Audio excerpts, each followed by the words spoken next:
The blood on Tabitha Ziegler's hands would not wash away, no matter how hard she scrubbed at the wash basin. Dawn had barely broken over the dusty horizon of Redemption Creek, Colorado, but she'd been up since the nightmares had jolted her awake hours before. The year was 1879, and she was 22 years old with a past that followed her like a shadow.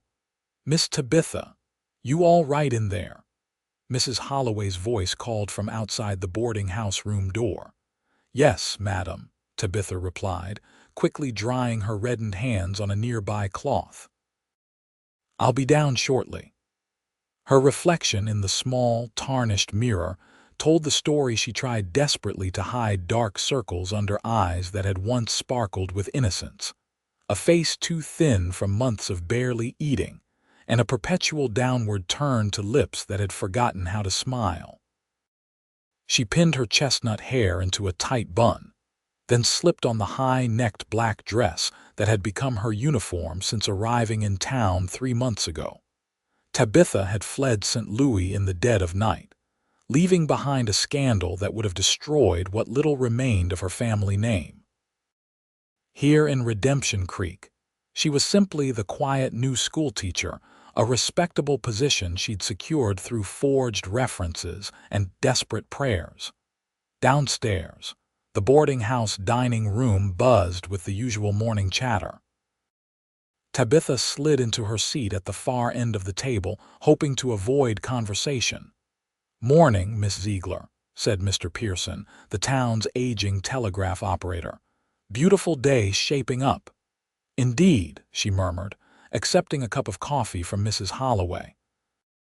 "Teacher," little Sophie Miller piped up, "you gonna tell us more stories about them Greek gods today?" Tabitha managed a small smile. "Perhaps if everyone finishes their arithmetic first." The front door swung open, bringing with it a gust of dust, and the imposing figure of a man Tabitha had seen around town but never spoken to. Noah Sullivan. The whispers followed him like faithful dogs, how he'd ridden with Quantrill's raiders during the war, how he'd hunted bounties across 3 territories, how he never stayed in one place long enough for the ghosts to catch him.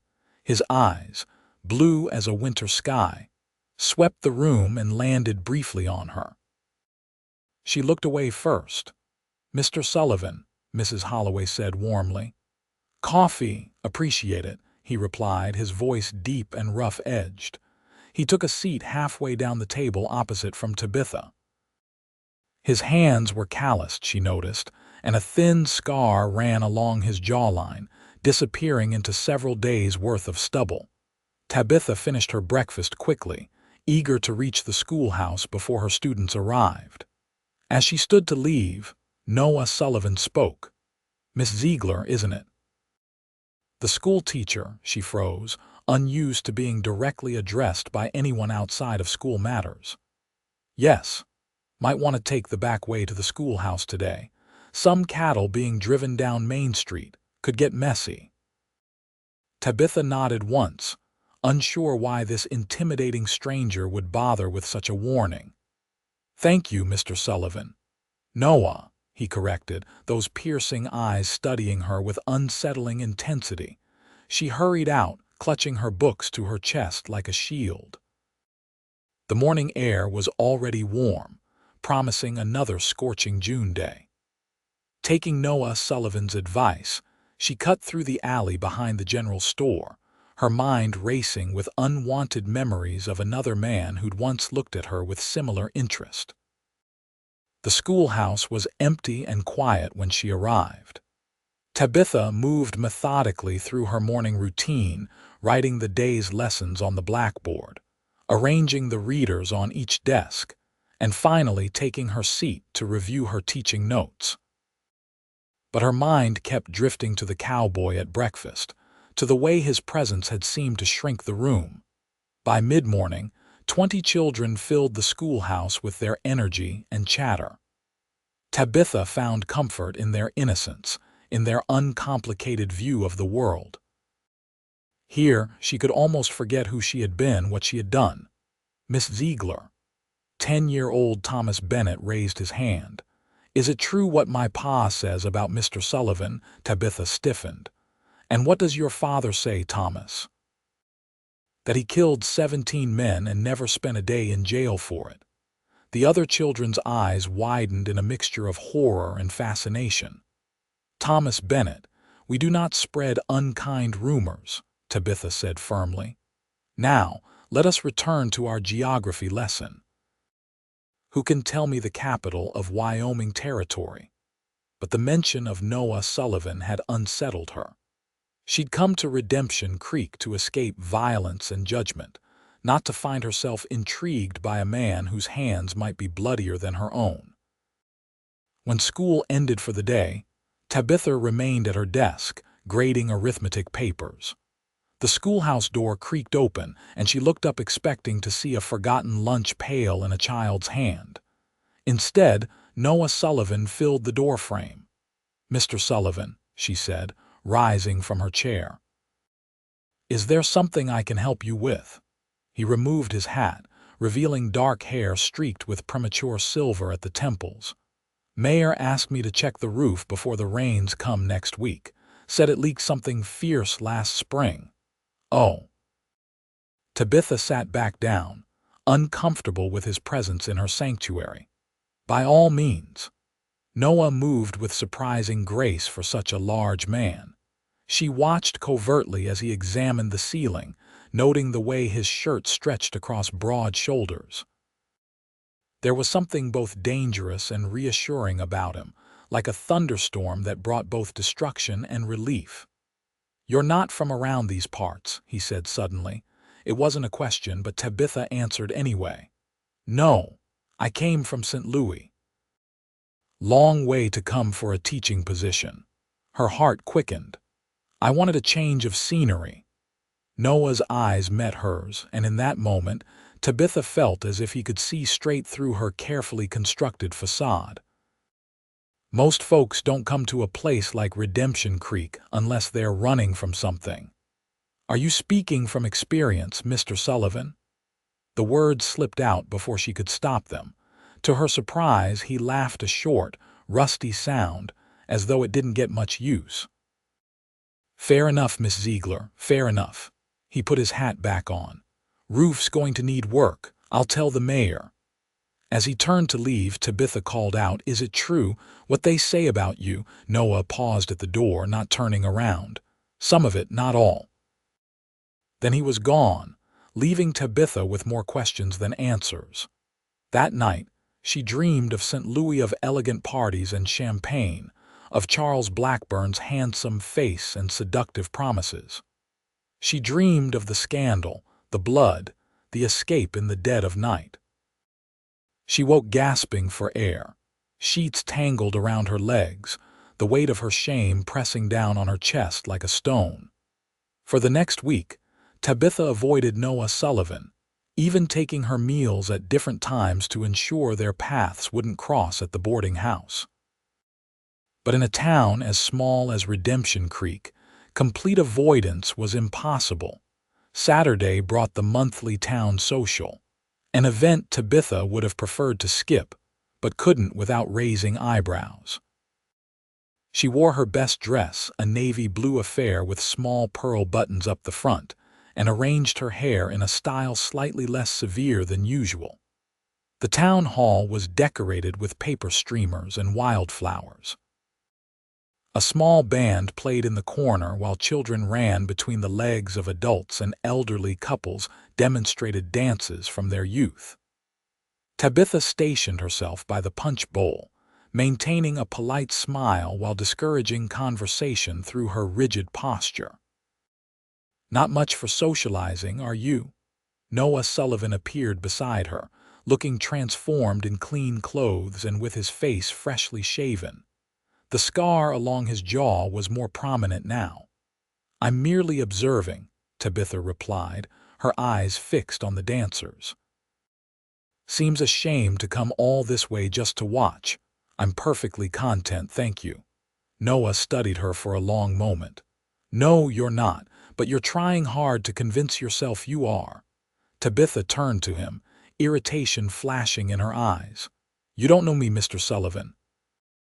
"No," he agreed, "but I recognize the look of someone who's lost everything that matters." He offered his hand. "Dance with me, Miss Ziegler, just once." Perhaps it was the unexpectedly gentle tone of his voice, or the sudden loneliness that threatened to consume her, but Tabitha found herself placing her hand in his.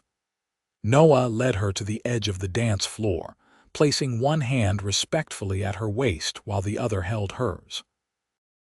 "I'm not very practiced," she warned. "Neither am I," he admitted, and they began to move to the lilting melody of a waltz. Noah Sullivan danced like he moved with unexpected grace and assurance. Tabitha felt the tension in her shoulders begin to ease as they turned in small circles, far enough from the center to avoid being the focus of attention. "Where did you learn to dance?" she asked, curiosity getting the better of her. A ghost of a smile touched his lips. "My mother taught me." Said a gentleman should know how to dance, even if he never intended to be a gentleman.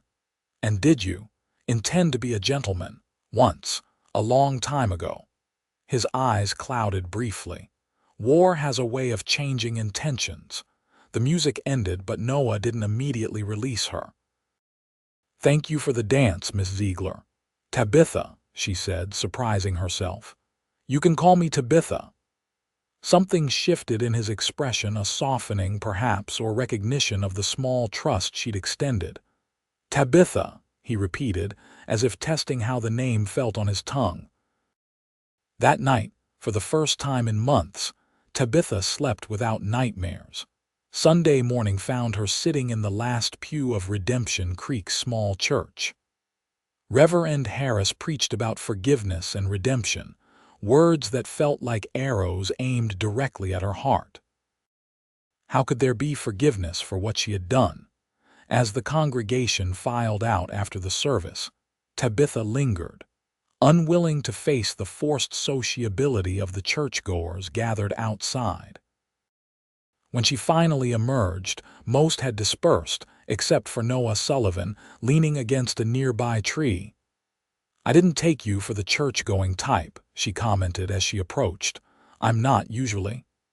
He fell into step beside her. "Thought I might walk you back to the boarding house, if you don't mind the company." They walked in surprisingly comfortable silence through the sun-dappled streets. Children played in yards, and the scent of Sunday dinners wafted from open windows. "It's peaceful here," Tabitha observed. "Most days," Noah agreed, "though peace has a way of being temporary in places like this." "You don't believe in lasting peace?" Noah glanced at her. "Do you, with everything you're running from?" Tabitha stopped walking. "What makes you so certain I'm running from something?" "Takes one to know one," he said simply. "I've been running most of my life, recognized the signs." They had reached the boarding house. Tabitha hesitated on the bottom step, turning to face him. What if? What if some things can't be outrun? What if some shame is too heavy to escape? Noah's eyes held hers, and for a moment, Tabitha felt as though he could see into the darkest corners of her soul. "Then you stop running. You turn and face it." "Is that what you did?" The corner of his mouth lifted in a half-smile. "Still working on it. Good day, Tabitha." As July unfolded, bringing blistering heat to the Colorado territory, Tabitha found herself drawn more and more to Noah Sullivan's quiet strength. Their conversations remained brief, but meaningful, an exchange at the general store, a few words after church, a shared moment on the boarding house porch in the evening cool. She learned bits and pieces of his story, how he'd been just 17 when he'd joined Quantrill's Raiders during the war, how he'd spent the years since trying to atone for the violence of his youth by using his skills to bring criminals to justice. He never spoke of killing, though Tabitha suspected the rumors held some truth. What she didn't expect was how comfortable she felt in his presence, how the weight of her own secrets seemed slightly less crushing when Noah was near. It was dangerous, this growing attachment, Yet she couldn't bring herself to pull away. One evening, as Tabitha sat on the boarding house porch reading, Noah joined her, settling into the rocking chair beside hers. "Got a letter today," he said after several minutes of companionable silence. "Job offer from up in Montana, man-hunting work." Tabitha's heart sank, though she kept her expression neutral. "When would you leave? Could go next week. Could stay too." He looked at her directly. "Might depend on whether there's a reason to." The implication hung in the air between them. Tabitha closed her book. "Noah, I'm not. I can't be what you might want me to be." "And what do I want you to be?" "Whole, unburdened." She swallowed hard. "Clean." Noah's expression darkened. "You think I'm looking for innocence after the life I've led? You don't understand." "Then help me understand." His voice had dropped to nearly a whisper. "Whatever you're carrying, Tabitha, it can't be heavier than what I've already seen in this world." She stood abruptly. "Good night, Mr. Sullivan." That night, Tabitha lay awake, torn between the desire to confess everything to Noah and the certainty that doing so would destroy whatever respect he might have for her. By dawn, she'd made her decision. She would tell him the truth, and when he inevitably turned away in disgust, she would have her answer. She found him at the livery stable, saddling his horse for what appeared to be a long ride. "Going somewhere?" she asked, standing in the stable doorway. Noah looked up, surprise evident on his face. "Just for the day. Ranch outside of town needs help with some predators going after their calves." "Oh." Tabitha took a deep breath. "I was hoping we might talk when you return." Something in her tone must have alerted him, for he secured the saddle and turned to face her fully.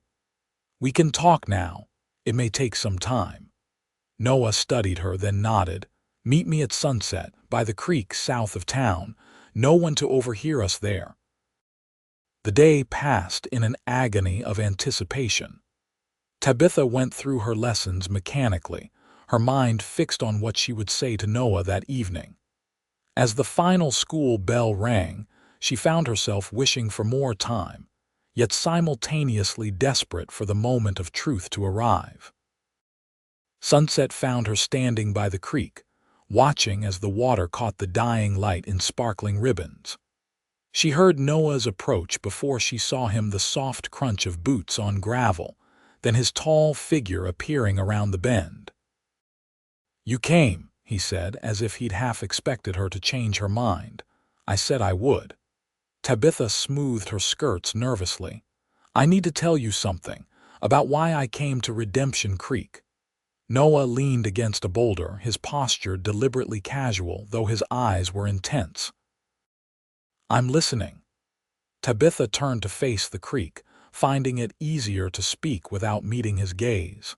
"In St. Louis, I was engaged to be married, to Charles Blackburn, son of one of the city's most prominent banking families."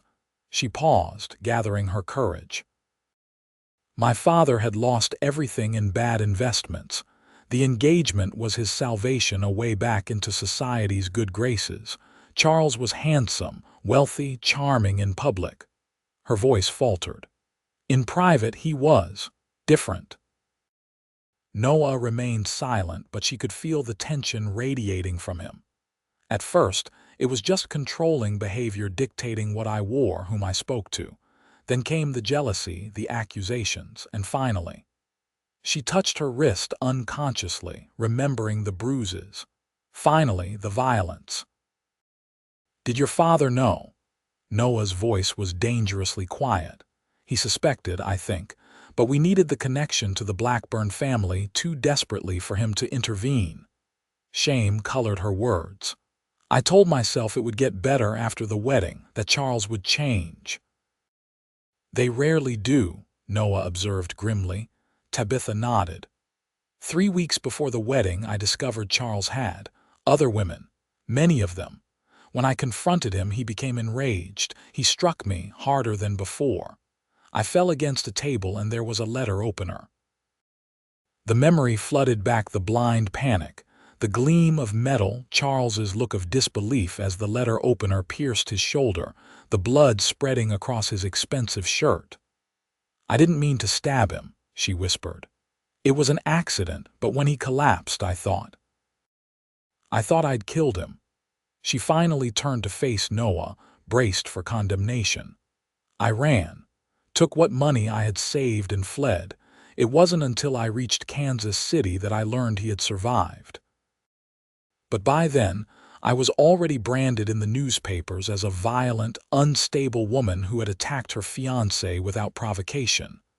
"So you kept running," Noah concluded. "Yes, until I came here." Tabitha wiped away an errant tear. "Now you know the kind of woman I am, what I've done." Noah pushed away from the boulder and approached her slowly, as one might approach a frightened animal. "What I know is that you defended yourself against a man who was hurting you. What I know is that you've been punishing yourself for months for a crime that wasn't a crime at all. I almost killed a man, Noah, and I have killed men, some who deserved it, some who probably didn't." His eyes held her steadily. "Which of us is more deserving of judgment? It's not that simple." "No," he agreed, reaching out to take her hand gently. "It rarely is. But this shame you're carrying, Tabitha, it doesn't belong to you. It belongs to the man who drove you to that moment of desperation."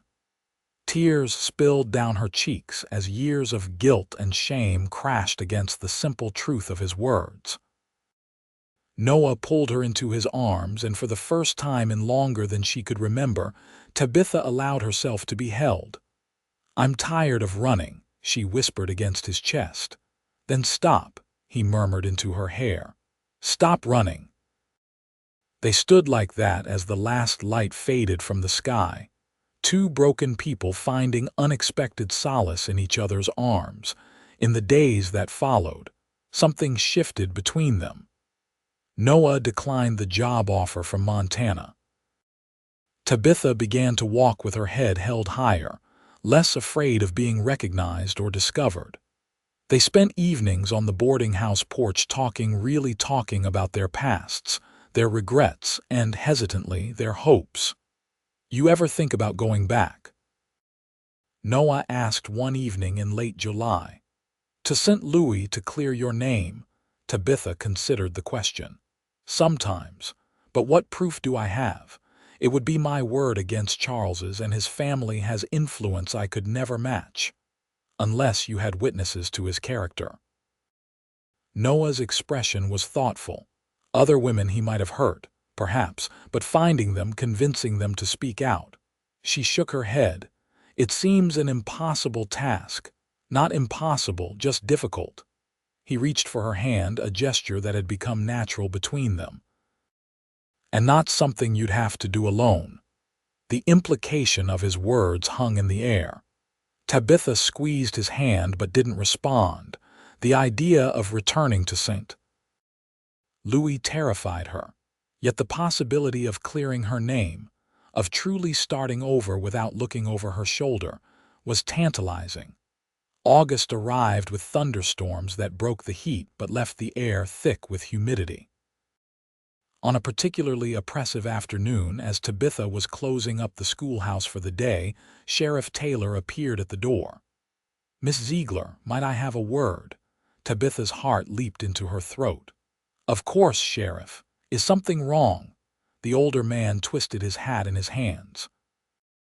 "Got a telegram today, from St. Louis." He cleared his throat uncomfortably. "Seems there's some interest in your whereabouts from a Mr. Charles Blackburn." The room seemed to tilt. "I see," she managed. "And what did you tell him?" "Nothing yet. Thought I should speak to you first." Sheriff Taylor studied her face. "Sullivan said there might be trouble from your past, said you had good reason to leave St. Louis." Tabitha's eyes widened. "Noah spoke to you about me. He looks out for folks he cares about," the sheriff said simply. "And I reckon he cares a great deal about you." She sat heavily in one of the student chairs. "Charles Blackburn was my fiancé. The word stuck in her throat. "Sullivan told me enough," Sheriff Taylor said gently. Question is, what do you want me to do about this telegram? Tabitha thought for a long moment. Tell him you've never heard of Tabitha Ziegler, she finally said. But I think it's time I stopped hiding. She found Noah at the saloon, playing cards with several local ranchers. He excused himself immediately when he saw her face. What's happened? He asked, leading her outside. Charles is looking for me. He sent telegrams. Noah's expression hardened. Sheriff Taylor told you? Yes, and he also told me you've spoken to him about me. She wasn't sure whether to be angry or touched. I wanted someone in authority to know the truth in case trouble came looking, Noah explained. I should have told you. Yes, you should have. Tabitha took a deep breath. But I understand why you did it. They walked in silence for several minutes before she spoke again. I've been thinking about what you said, about going back to St. Louis, clearing my name. Noah stopped walking. And I'm terrified. But I'm more terrified of spending my life looking over my shoulder, waiting for the past to catch up with me. She met his eyes directly. Would you really come with me? Try to stop me, he said with a half-smile that didn't quite reach his eyes. But Tabitha, you need to understand I'm not exactly welcome in Missouri myself. There are still warrants out for some of Quantrill's raiders. Then we'll find another way. Perhaps a lawyer who could represent me. Her mind was already working through the possibilities. The point is, I'm ready to face this, to face him. Noah took her hands in his expression serious. There's something else we need to discuss, if you're truly planning to confront your past. What is it? Us. His hands tightened on hers. What I feel for you, Tabitha, goes beyond friendship or protection. I need you to know that before we take another step. Tabitha's breath caught. Despite the growing closeness between them, neither had explicitly spoken of deeper feelings. Noah, you don't have to say anything now, he interrupted. Just know that whatever comes next, whatever you decide to do about Blackburn, my feelings won't change. She studied his face, the lines etched by sun and hardship, the blue eyes that had seen too much violence, the mouth that rarely smiled but spoke with such honesty. In that moment, Tabitha realized the truth of her own heart. I love you, she said simply. I think I have for some time now. The words transformed his face, erasing years of wariness in an instant. Noah pulled her to him and kissed her with a tenderness that belied his rough exterior. Tabitha melted into him, feeling for the first time in years that she had found her true home. When they finally broke apart, Noah pressed his forehead to hers. I love you, Tabitha Ziegler, and I promise you we'll face whatever comes next together. Planning began in earnest the next day. Noah sent telegrams to contacts in Kansas City and St. Louis, seeking information about Charles Blackburn's current situation. Tabitha wrote to her old friend Alina, the only person from her previous life she still trusted, asking discreetly for news. Responses trickled in over the following weeks. Charles Blackburn had indeed recovered from his wound, and was now engaged to another young woman from a wealthy family. According to Alina, rumors circulated in St. Louis society about his volatile temper and possessive behavior, though no one spoke of it openly. Most surprising was a letter from Blackburn's former housemaid, who had read about Tabitha in the newspapers and had reached out to Alina. The maid wrote of witnessing Charles's violence toward Tabitha and offered to provide a sworn statement if it would help clear her name. This changes everything, Noah said as they reviewed the correspondence one evening in late August. With the maid's testimony and possibly others who have seen Blackburn's true nature, you could not only clear your name but expose him for what he is. Tabitha nodded slowly. It would mean a court case, public scrutiny. Yes. Are you prepared for that? She thought of the frightened woman who had fled St. Louis in the night, who had spent months looking over her shoulder, afraid of her own shadow. That woman was still part of her, but she was no longer defined by that fear. "I am," she said with newfound resolution. "Not just for myself, but for his new fiancée and any other woman who might fall victim to him." Noah's pride was evident in his smile. "Then we'll need a good lawyer." "And we'll need money," Tabitha added practically. "Court cases aren't cheap." "I've been saving," Noah admitted. "Bounty hunting pays well, even if the work isn't always something to be proud of." Tabitha placed her hand on his. "Your past doesn't define you, Noah Sullivan." "Remember who told me that?" His eyes warmed as he turned his hand to intertwine their fingers. "Wise woman." "I've had a good teacher." She squeezed his hand. "But there's one more thing I need to ask you. Anything. When this is over, whatever the outcome, I want a life with you. A real life, not one built on running or hiding." Noah brought her hand to his lips. "That's what I want too. A home, a family, growing old together without ghosts between us." "Is that a proposal, Mr. Sullivan?" Tabitha asked, her voice light despite the seriousness of her heart. He smiled, the full, genuine smile that transformed his face and made her breath catch.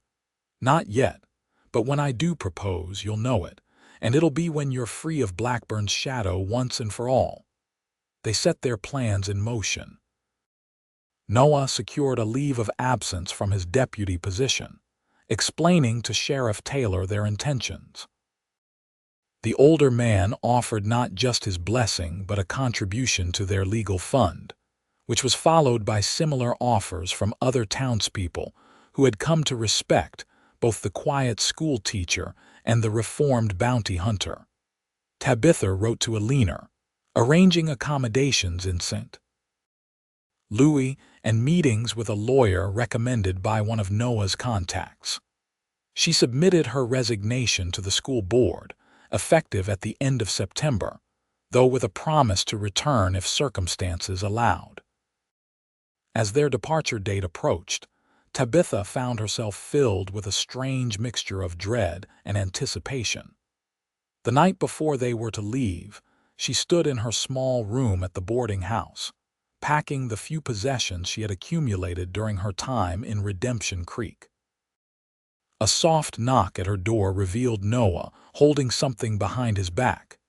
"May I come in?" he asked, glancing down the hall to ensure they weren't observed.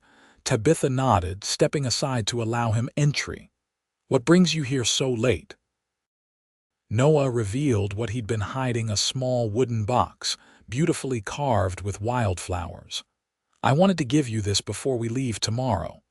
Tabitha accepted the box, running her fingers over the intricate carvings. "Did you make this?" "I did." He looked almost shy, an expression she rarely saw on his face. "Open it." Inside, nestled on a bed of velvet, lay a simple gold ring with a single small diamond. Tabitha gasped softly. "I know I said I'd wait until after everything was settled," Noah said, his voice low and earnest. "But I wanted you to have this now, to know that whatever happens in St. Louis, I'm by your side, not just for this fight, but for all the days to come." Tears welled in Tabitha's eyes. "It's beautiful." Noah took the ring from the box. "This isn't quite a proposal yet. Think of it as a promise. When we return to Redemption Creek, with your name cleared and the past behind us, I'll ask you properly." He slipped the ring onto her finger where it fit perfectly. Tabitha looked up at him, this man who had taught her to stop running, to face her demons, to believe in the possibility of happiness again. "I love you, Noah Sullivan. And I love you, Tabitha Ziegler. Tomorrow we face your past, and then we begin our future." Their journey to St. Louis took nearly a week by train and stagecoach. With each mile, Tabitha felt the weight of her past growing heavier, yet Noah's steady presence beside her provided an anchor she had never known before. St. Louis had changed little in the months since her hasty departure. Alina met them at the station, embracing Tabitha with tears and exclamations over how well she looked. She regarded Noah with open curiosity. "So this is the infamous Mr. Sullivan," she said, offering her hand. "Tabitha's letters have been most intriguing." "Miss Eleanor," Noah tipped his hat, a hint of amusement in his eyes. "I trust they were flattering." "Exceedingly so," Eleanor assured him. "Now come, my carriage is waiting. You must be exhausted from your journey." Eleanor had arranged rooms for them in her family's townhouse, separate rooms. She emphasized with a meaningful look at Tabitha, who blushed despite herself.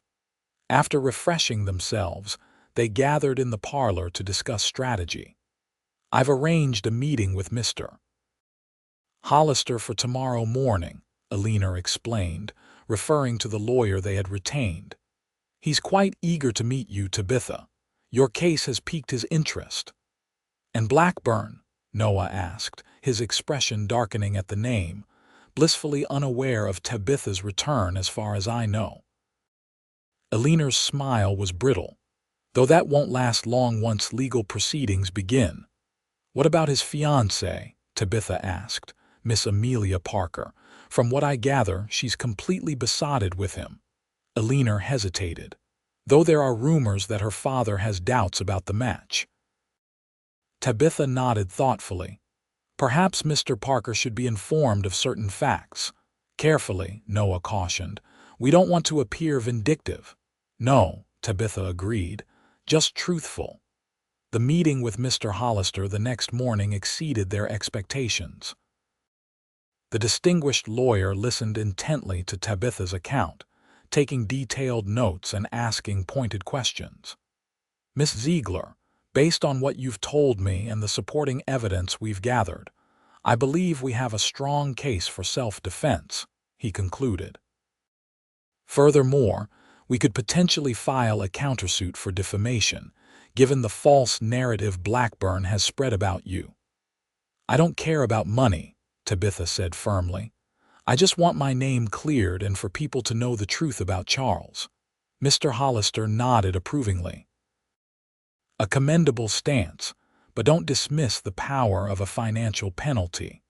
It often speaks louder than moral victories in certain circles." As they left the lawyer's office, Tabitha felt a surge of hope. For the first time, she could envision a future free from the shadow of that terrible night, a future with Noah by her side. That hope was tested the very next day when, during an outing to purchase necessary items for their stay, Tabitha came face to face with Charles Blackburn himself. She and Noah were exiting a bookshop when Charles emerged from a nearby tailor's establishment. Time seemed to slow as recognition dawned in his eyes, first disbelief, then fury, carefully masked behind a society smile. "Tabitha," he said smoothly, approaching with the confidence of a man accustomed to controlling every situation. "What an unexpected surprise." Tabitha felt Noah tense beside her but drew strength from his presence. "Charles," she acknowledged coolly. Charles's gaze flicked dismissively to Noah before returning to her face. "I had heard you'd left the city, something about nerves." His implication was clear. "I'm quite recovered now," Tabitha replied evenly, "and ready to set the record straight." A flicker of unease crossed Charles's features. "I'm not sure what you mean." "I think you do." She held his gaze steadily. "Mr. Hollister will be in touch with your attorney soon." Charles's mask slipped, revealing the anger beneath. "You're making a serious mistake, Tabitha. Some stories are better left untold." "Is that a threat, Mr. Blackburn?" Noah spoke for the first time, his voice dangerously quiet. Charles assessed Noah more carefully now, noting the hard set of his jaw and the warning in his eyes. "Simply advice from an old friend," he said, attempting to regain his composure. "Tabitha knows I've always had her best interests at heart, like the night you put those bruises on her wrists." Noah's hand moved instinctively toward his side, where Tabitha knew he carried a pistol. She placed a restraining hand on his arm. "Noah, not here." Charles's eyes narrowed at the gesture of intimacy. I see you found yourself a protector. How convenient. I found someone who treats me with respect, Tabitha corrected. Something you might try with Miss Parker, though I doubt you're capable of it. Color flooded Charles's face. You know nothing about my relationship with Amelia. I know everything about how you treat women, Charles, and soon so will everyone else. Tabitha took Noah's arm. Good day. They walked away, Tabitha's heart pounding but her head held high. Once they had turned the corner, Noah pulled her into a sheltered doorway.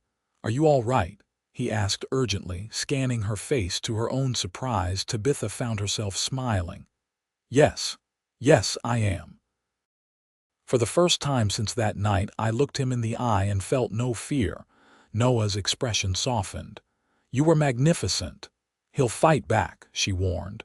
This won't be easy. Nothing worth having ever is, Noah replied, brushing a strand of hair from her face.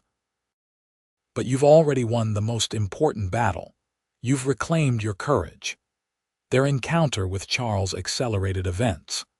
By evening, word had spread through certain circles that Tabitha Ziegler had returned to St. Louis and was preparing legal action against Charles Blackburn.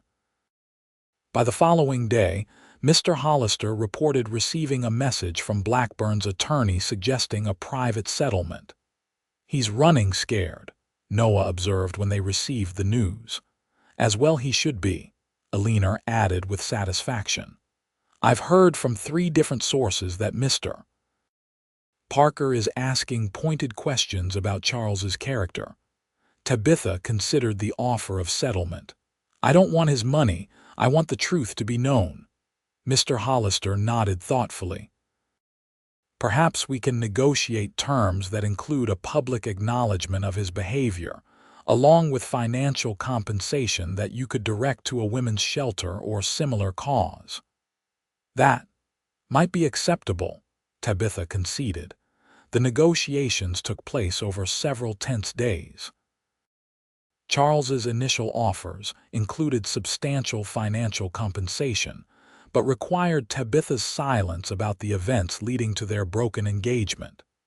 She refused categorically. Finally, after what Mr. Hollister described as a rather frank discussion about the testimony we've gathered, Charles agreed to a settlement that included a public statement acknowledging his regrettable actions toward Tabitha, a retraction of the damaging statements he had made about her mental state, and a significant donation to a local home for abused women. It's not perfect, Mr. Hollister admitted when he presented the final terms. He doesn't explicitly admit to violence, but it's enough to clear your name and warn others about his character. Tabitha looked to Noah, who had been her rock throughout the proceedings. What do you think? I think it's your decision, he said, his eyes warm with pride. You've already won more than he ever expected to concede. After a moment's reflection, Tabitha nodded. I'll accept the terms. This was never about punishing Charles. It was about freeing myself from his shadow. The legal documents were signed the following day. Charles did not attend the meeting, sending his attorney instead, a small victory for Tabitha, who had dreaded facing him again. As they left the lawyer's office, she felt a weight lifting from her shoulders, a burden she had carried for so long she'd almost forgotten what it was like to stand straight and unburdened. What now? Alina asked as they celebrated with a quiet dinner at her home that evening.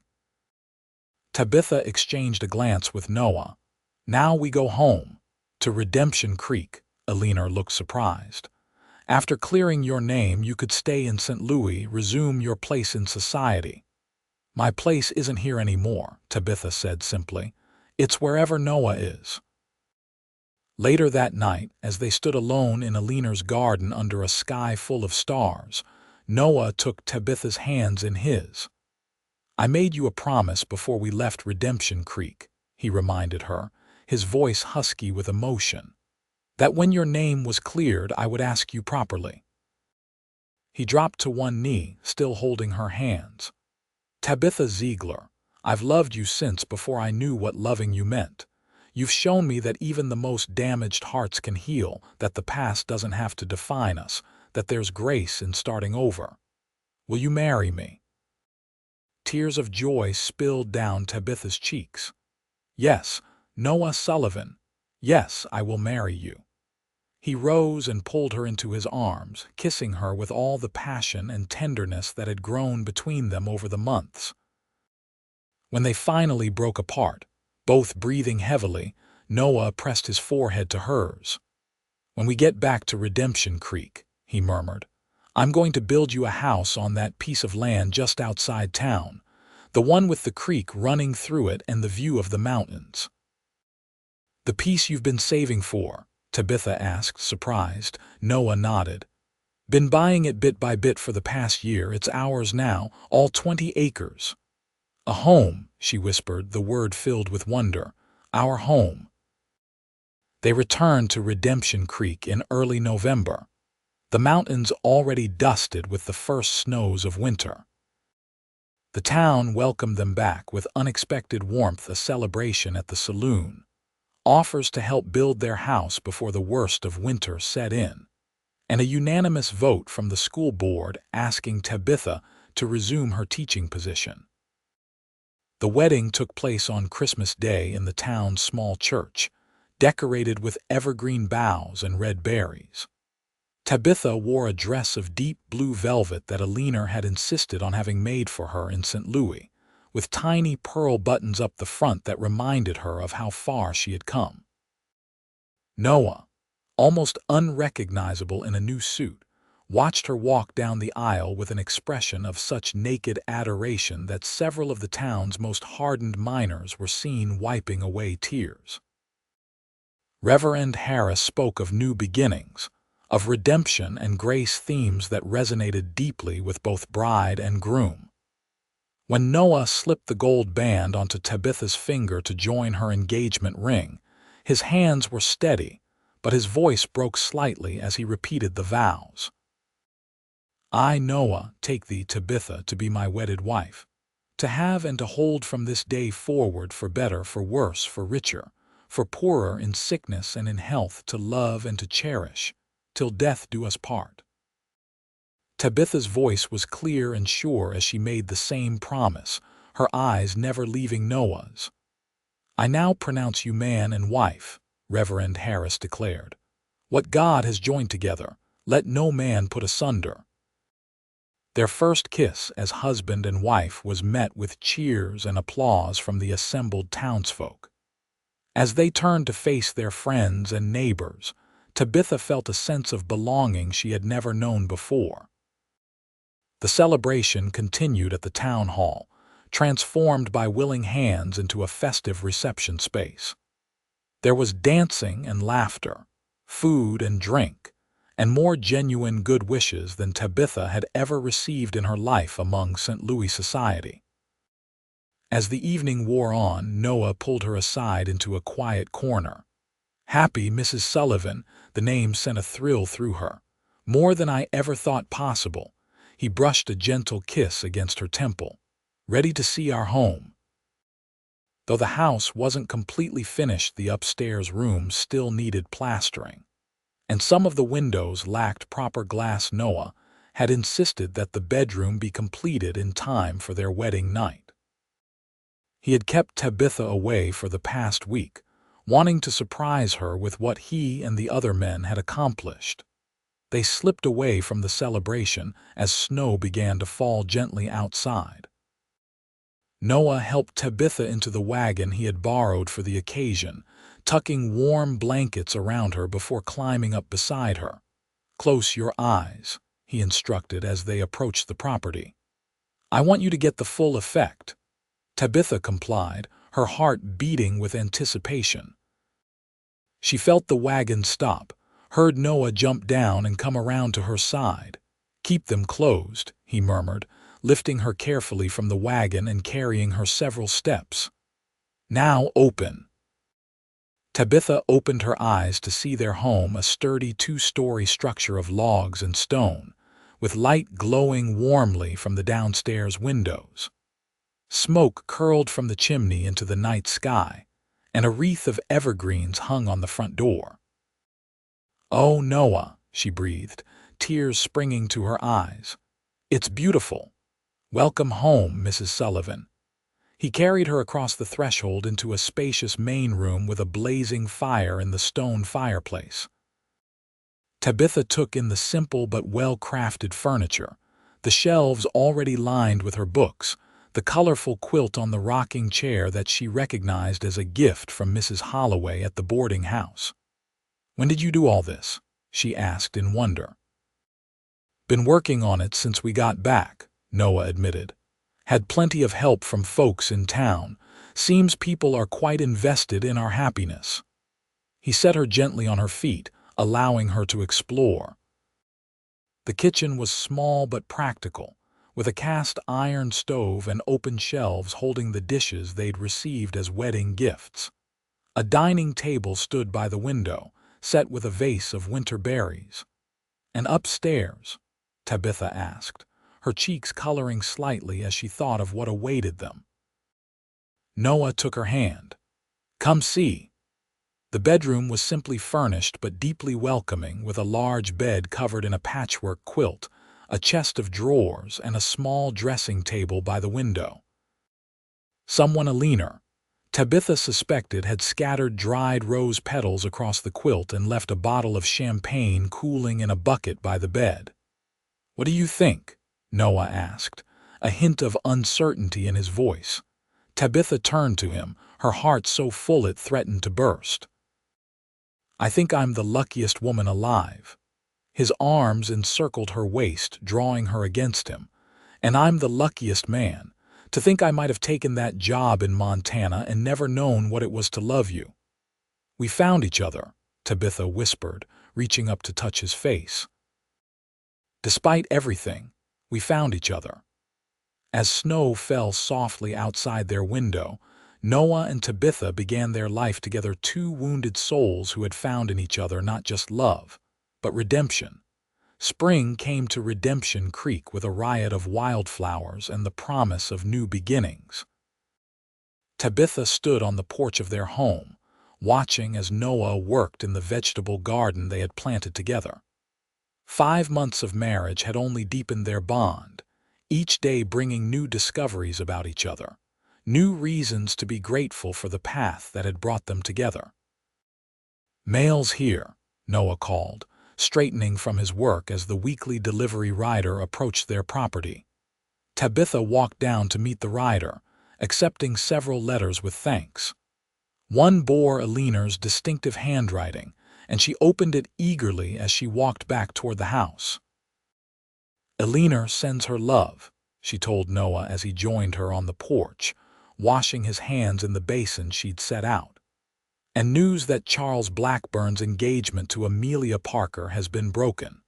Apparently, Mr. Parker received some concerning information about Charles's character."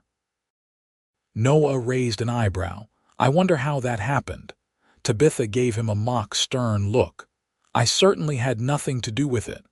"Of course not," he agreed solemnly, though his eyes danced with amusement. "What else does she say?" "She's considering a visit this summer." Tabitha hesitated, then added casually, "which might be perfect timing considering." Noah looked at her questioningly. "Considering what?" Tabitha took his hand and placed it gently on her stomach. "Considering that by then we'll have some news to share." Understanding dawned on Noah's face, followed by an expression of such joy that Tabitha felt her heart might burst. "You're certain?" she nodded, her own eyes filling with happy tears. "Dr. Matthews confirmed it yesterday. We're going to have a baby, Noah, in late November." Noah pulled her into his arms, lifting her off her feet in his excitement. When he set her down, he dropped to his knees before her, pressing his face to her still flat stomach. "Hello in there," he said softly. "I'm your pa, and I promise I'm going to take care of you and your ma for all my days." Tabitha stroked his hair, overcome with emotion. This was what healing looked like, not the absence of scars, but the presence of new life growing from once broken ground. In the distance, The church bells of Redemption Creek rang out, calling the faithful to Sunday service. Noah rose to his feet, keeping one arm firmly around Tabitha's waist. "Shall we go tell Reverend Harris he'll have a christening to perform come winter?" he asked. Tabitha smiled up at him. "Yes, and then let's tell everyone else too. I'm tired of keeping secrets." As they walked toward town, arm in arm under the Colorado sunshine, Tabitha thought of how far she had come from that terrified young woman who had arrived in Redemption Creek less than a year ago. The shame she had carried for so long had been lifted by Noah's love, by his unwavering belief in her worthiness, by his willingness to stand beside her as she confronted her past. In its place was something she had never expected to find. Not just happiness, but a deep, abiding peace. A sense that whatever challenges lay ahead, parenthood, the lingering ghosts of their respective pasts, the everyday trials of building a life together, they would face them side by side, their strength multiplied by their union. Noah seemed to sense her thoughts, tightening his arm around her waist. "What are you thinking about, Mrs. Sullivan?" Tabitha leaned into him, savoring the solid warmth of his presence. "I was thinking about how sometimes the heaviest burdens become the greatest blessings if we're brave enough to carry them to the right person." Noah's eyes softened as he looked down at her.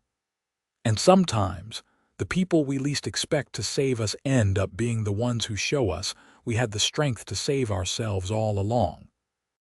Together, they continued their walk into town, toward their future, a future built not on forgetting the past, but on redeeming it, one day, one choice, one moment of love at a time.